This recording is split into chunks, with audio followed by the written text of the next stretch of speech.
Hello, good morning everyone.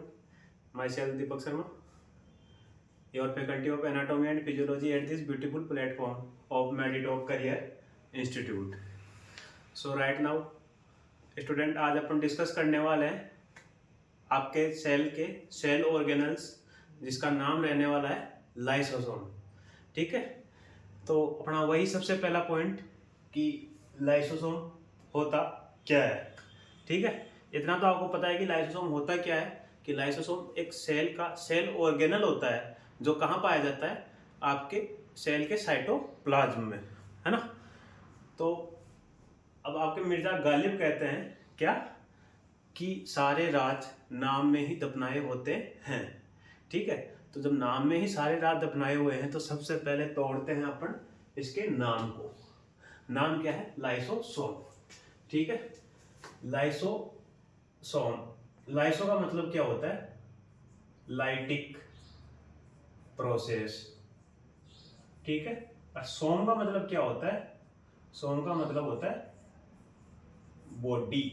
ठीक है, तो इसका मतलब क्या हुआ कि ऐसी बॉडी जिसमें क्या होती है, लाइटिक प्रोसेस होती है ना, या लाइसिस, या किसी भी चीज को ब्रेक डाउन करने के लिए जो लाइटिक एंजाइम्स होते हैं वो क्या होते हैं, फुलफिल होते हैं, है ना। ऐसी बॉडी जिसमें लाइटिक प्रोसेस कंप्लीट होती है, ठीक है, वो क्या होता है? लाइसोसोम।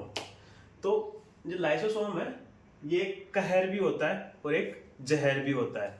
ठीक है, लाइसोसोम कहर किसके लिए होता है? कहर किसके ऊपर बरसाता है? जो भी बाहर की फॉरेन पार्टिकल्स आ रहे हैं, आपके बैक्टीरिया, वायरस, है ना, उनके ऊपर, उनके लिए कहर है। बट जब लाइसोसोम खुद से, जब ये खुद के लिए ही खुद के लिए ही ब्लास्ट होकर के और खुद को ही नुकसान पहुंचाना चालू कर दे, तो ये क्या होता है? जहर हो जाता है ना। तो इसीलिए लाइसोसोम को क्या ना, इसको दूसरे नाम क्या होता है इसका? सुसाइडल बैग, है ना। आप सभी लोगों ने छोटी क्लासों में पढ़ा होगा कि lysosome is a suicidal bag of the cell, है ना। ये खुद को भी डिस्ट्रॉय कर सकता है। देन इसके बाद में इसका नेक्स्ट पॉइंट देखते हैं अपन, क्या होता है कि ये मेम्ब्रेन बाउंडेड स्ट्रक्चर होती है ना, मेम्ब्रेन बाउंडेड स्ट्रक्चर होती है।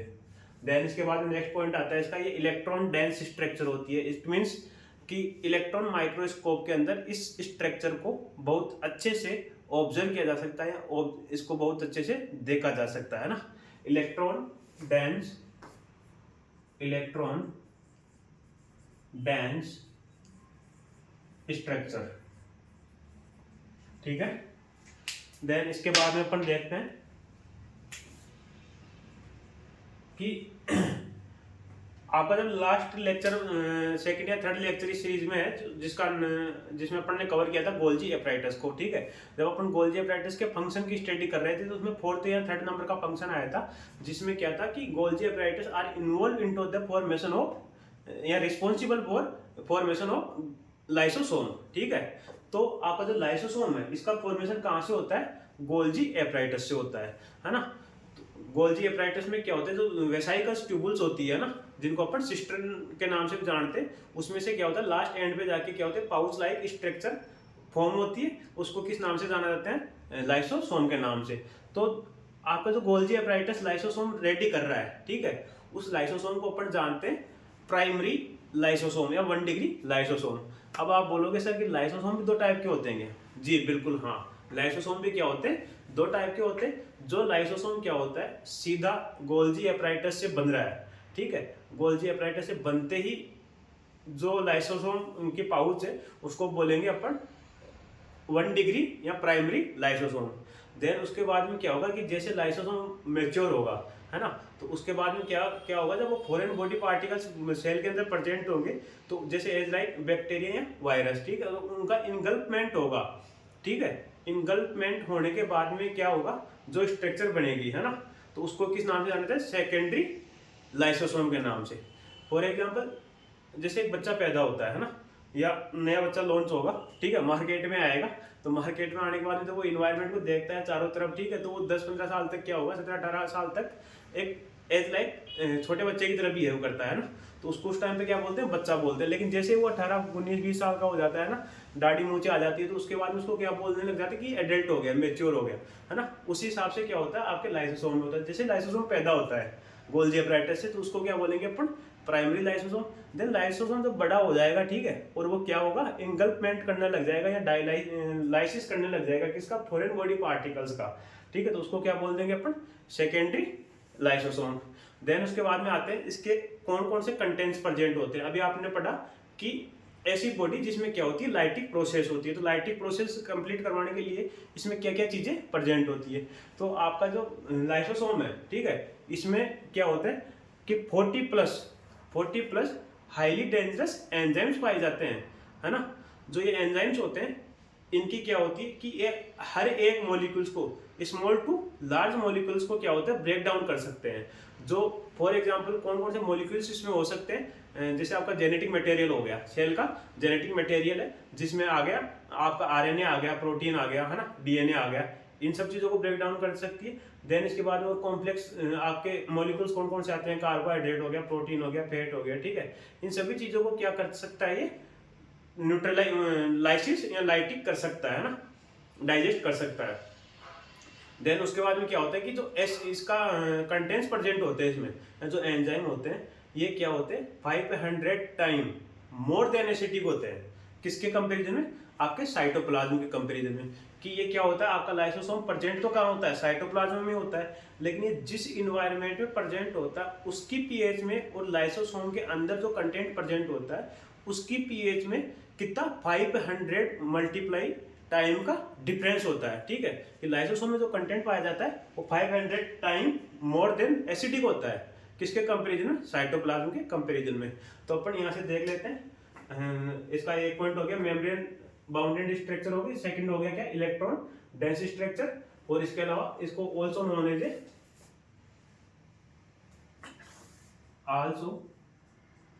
एज ए सुसाइडल वेग,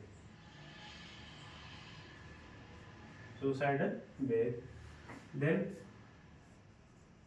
formed by गोल्जी एपराइटस, ठीक है। जब ये गोल्जी एपराइटस से बनता है तो इसको क्या बोलेंगे अपन, प्राइमरी लाइसोसोम, ठीक है। बट क्या होगा कि ये आपका लाइसोसोम है, ठीक है, यहाँ पे देखते हैं फॉर एग्जांपल ये आपका लाइसोसोम है, ठीक है, और ये यहाँ पे क्या है आपके बैक्टीरिया प्रेजेंट है, ये आपके बैक्टीरिया प्रेजेंट है। अब क्या होगा, जैसे ये बैक्टीरिया क्या होंगे आपके लाइसोसोम के अंदर चले जाएंगे, ठीक है, ये क्या हो गया लाइसोसोम एंड ये क्या हो गया बैक्टीरिया। जब भी इनका लाइसोसोम क्या करेगा, इन बैक्टीरिया फॉरेन बॉडी पार्टिकल्स होंगे, इनको जैसे इंगल्पमेंट करेगा तो उसके बाद में जो ये स्ट्रक्चर बनी इसको क्या बोलेंगे अपन, सेकेंडरी लाइसोसोम, ठीक है। देन इसके बाद में क्या होंगे, नेक्स्ट पॉइंट देखते हैं, इट्स कंटेन, इसमें कंटेन क्या होगा, मोर देन 40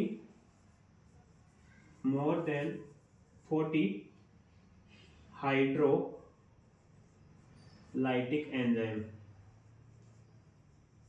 इसमें क्या होते हैं, मोर देन 40 हाइड्रोलाइटिक एंजाइम होते हैं, ठीक है, which work at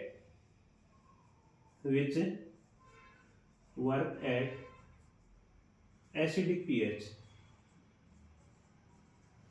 कि जो इसमें हाइड्रोलाइटिक एंजाइम पाए जाते हैं वो क्या होते हैं, एसिडिक पीएच के ऊपर, जितने एसिडिक पीएच होगी उतने ही ज्यादा फास्टली या उतनी ज्यादा रैपिड तरीके से क्या करेंगे, फंक्शन करेंगे, क्या, हाइड्रोलाइटिक एंजाइम, है ना, which work at the acidic pH, है ना। और देन इसके अलावा अपन देखते हैं, थोड़ा इधर देख लेते हैं, हाँ, एसिडिक पीएच के ऊपर ये फंक्शन करेंगे and which are break down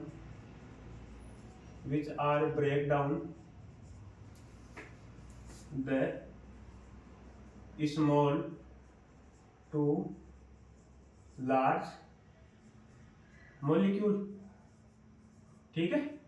and these molecule are कौन कौन से होते हैं, ये मॉलिक्यूल्स कौन कौन से होते हैं, DNA, RNA, fat and protein and carbohydrate.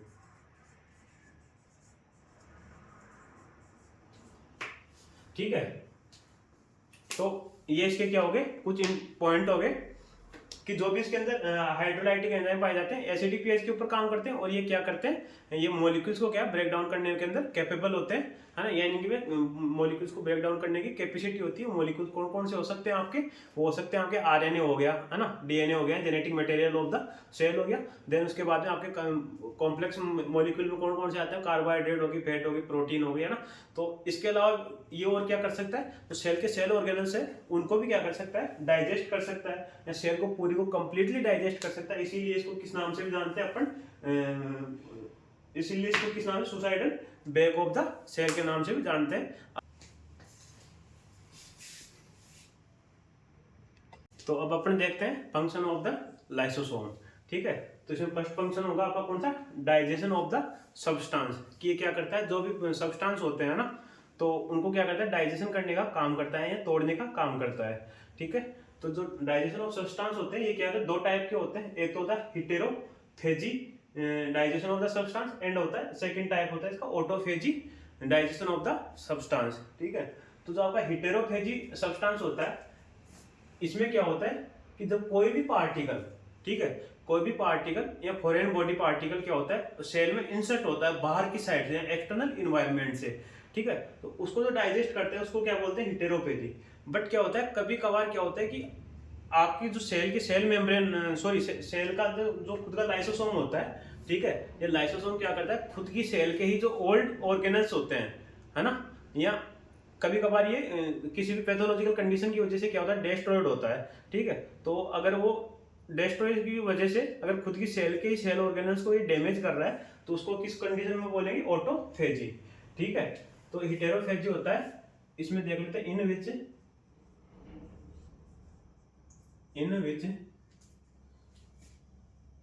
involve digestion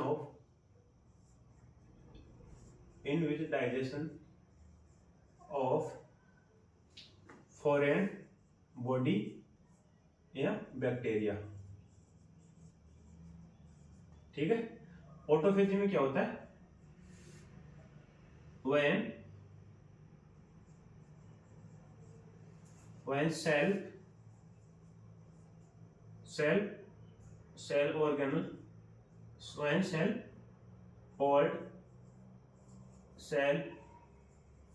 organelles are involved।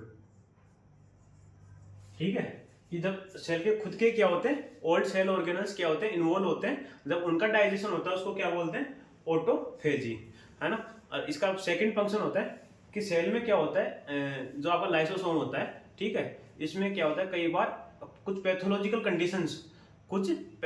Conditions ऐसी आती है कि जिनकी वजह से क्या होता है, ये आपका लाइसोसोम होता है, ये रप्चर हो जाता है या डैमेज हो जाता है। ठीक है, अब जैसे ये लाइसोसोम रप्चर हो गया, डैमेज होगा, ठीक है, अब आपको पता है इसमें क्या होता है, 40 से plus more than acidic enzyme present होते हैं, और ये क्या करता है, साइटोप्लाज्म होता है ना, उसके कंपेरिजन में कितना 500 टाइम ज्यादा या मोर देन एसिडिक होता है। ठीक है, तो ये जैसे एसिडिक कंटेंट भरा हुआ बैग है वो रप्चर होगा, तो रप्चर होते हैं आपको पता है कि जो भी इसके आसपास में, जो भी इसके सराउंडिंग में जितना भी पूरा स्पेस एरिया है, उसको क्या करेगा, पूरे को ये डैमेज कर देगा या पूरे को ब्रेक डाउन कर देगा ना, या पूरे को लाइसिस प्रोसेस करके और पूरे सब कुछ सेल के हर एक ऑर्गेनल्स को क्या करेगा, ये खत्म कर देगा ना।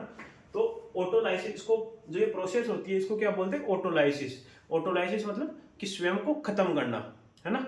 ऑटोलाइसिस, ऑटो का मतलब सेल्फ, है ना, या ऑटोमेटिक, है ना, सेल्फ या ऑटोमेटिक। और लाइसिस का मतलब होता है ब्रेक डाउन करना, मतलब खुद का खुद को ही ब्रेक डाउन करना या खुद का खुद को ही नष्ट करना, खत्म करना, है ना। उसको इसीलिए क्या बोलते हैं, इसको suicidal break of the cell बोलते हैं। एंड ये किस कंडीशन में होता है, अबनॉर्मल पैथोलॉजिकल कंडीशन के अंदर होता है। ठीक है, तो ये प्रोसेस को क्या बोलते हैं अपन, ऑटोलाइसिस।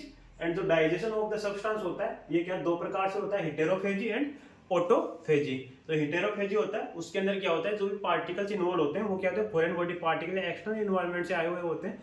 एंड जो ऑटोफेजी होता है उसमें क्या होता है, सेल के खुद के ही पुराने या वेस्ट मटेरियल होता है, ठीक है, वो इन्वॉल्व होता है। ठीक है, यहाँ तक किसी को कोई प्रॉब्लम नहीं होगी। आई होप सब लोगों को समझ में आएगा लाइसोसोम क्या होता है, इसके इंट्रोडक्शन के बारे में और इसके फंक्शनिंग के बारे में। And then we have discussed about the next cell organelles in next lecture. Thank you.